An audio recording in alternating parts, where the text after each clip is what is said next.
Сайдын цаг уулзалтанд аж үйлдвэрийн сайд Эрдэнэбат оролцож мэдээлэл өглөө. Тодорхойлбол төмс хүнсний ногоо болон нийт 28 бараа бүтээгдэхүүнд импортын тарифын зохицуулалт хийсэн байна. Өнгөрсөн оны 7 дугаар сард анхудаа дотоодын зарим барааны зах зээлийг хамгаалах чиглэлээр импортын тарифын зохицуулалтыг хийжээ. Үр дүнд нь цементийн импорт 46% буюу 82 тэрбум төгрөгөөр буурч, экспорт 1.2 тэрбум төгрөгөөр нэмэгдсэн. Үхрийн махны импорт 40% хүртэл буюу 84 сая төгрөгөөр буурч, экспорт 65% буюу 2 тэрбум төгрөгөөр нэмэгджээ. Мөн зөгийн балны импорт 16% буюу 460 сая төгрөгөөр буурч, экспорт 10 дахин буюу 41 сая төгрөгөөр нэмэгдсэн үзүүлэлттэй гарсан байна. Дээр нь засгийн газраас 200 тэрбум төгрөгийг жижиг дунд үйлдвэрлэлийг хөгжүүлэх санд хуваарлсан 50 тэрбум төгрөгийг бүх сумдад өрхийн үйлдвэрлэл эрхэлж байгаа иргэдэд олгохоор журмандаа тусгажээ. Өөрөөр хэлбэл сумын иргэн өрхийн бичил бизнес үйлдвэрлэлдээ хөрөнгө оруулалт хийх шаардлага байгаа бол тухайн орон нутгтаа мэдүүлээд энэ зээлийг авах боломжтой болсон байна. Тодорхойлбол аймгийн сонгон шалгаруулалтын дэд хороонд эрхэн шилжсэн гэдгийг сайд нь онцоллоо.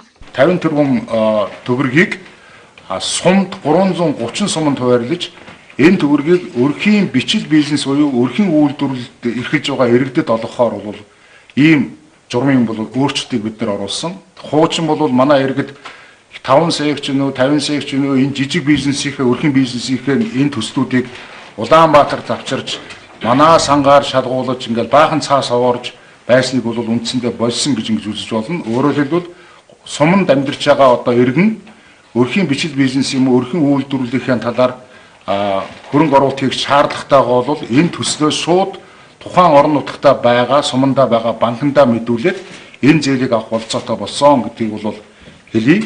Аж үйлдвэрийн яам үйлдвэрлэлийг дэмжих тухай хуулийн хэрэгжилттэй холбоотойгоор Сангийн яам Монгол банк засгийн газрын хэрэг эрхлэх газартай хамтарч экспортыг дэмжих үндэсний хөтөлбөрийг боловсруулж засгийн газар танилцуулахад бэлэн болсон байна.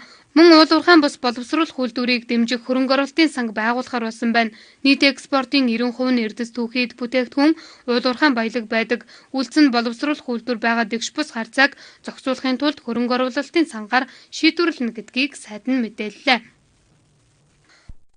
Нийтийн тээврийн ухаалаг технологи шилжүүлснээр бэлэн мөнгөтэй холбоотой гардаг асуудал цэгцлэгдэнэ гэж байсан. Гэсэн ч жолооч нар төлбөрийг бэлнээр авч хувьдаа завшдаг байсныг шалгалтаар илрүүлсэн байна. Кондуктор мөнгө хураадаг байсан үед зорчигчдын зүгээс ихээхэн гомдол санал ирдэг байсан. Зорчигчтой бүдүүлэг харьцдаг, орлогоос завшдаг гихчлэн асуудлыг араараасаа дагуулдаг байсныг шийдвэрлэх ганц гарц нь олон улсын жишгт нийцсэн ухаалаг систем буюу захим төлбөрийн систем гэж үзсэн. Гэсэн ч сая хийсэн шалгалтаар нийтийн тээврийн нэмбүхий компани 7 жолоочийг иргэдээс бэлэн мөнгө орлогоос завшдаг байсан зөрчлийг илрүүлжээ.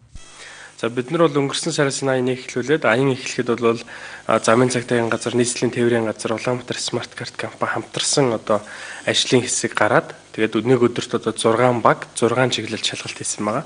Тэгээд шалгалтын үр дүн бол одоо зарим нэгэн жолооч кондукторууд бол одоо зүй бас үйлдэл гаргаж байгаад баригдсан. За өнний одоо 7 удаагийн тохиолдолд бол яг бэлэн мөнгө авч байгаад баригдсан байгаа. Хэдийгээр автобусанд хяналтын камерууд байдаг ч өдөр бүр шалгах боломжгүй байдгийг хэлж байгаа юм а. Ер нь үйлчилгээнд тэмцэрсэн цагаас эхлэн бэлэн мөнгөөр хийдэг төлбөрийн тогтолцоог халах зорилготой байсан.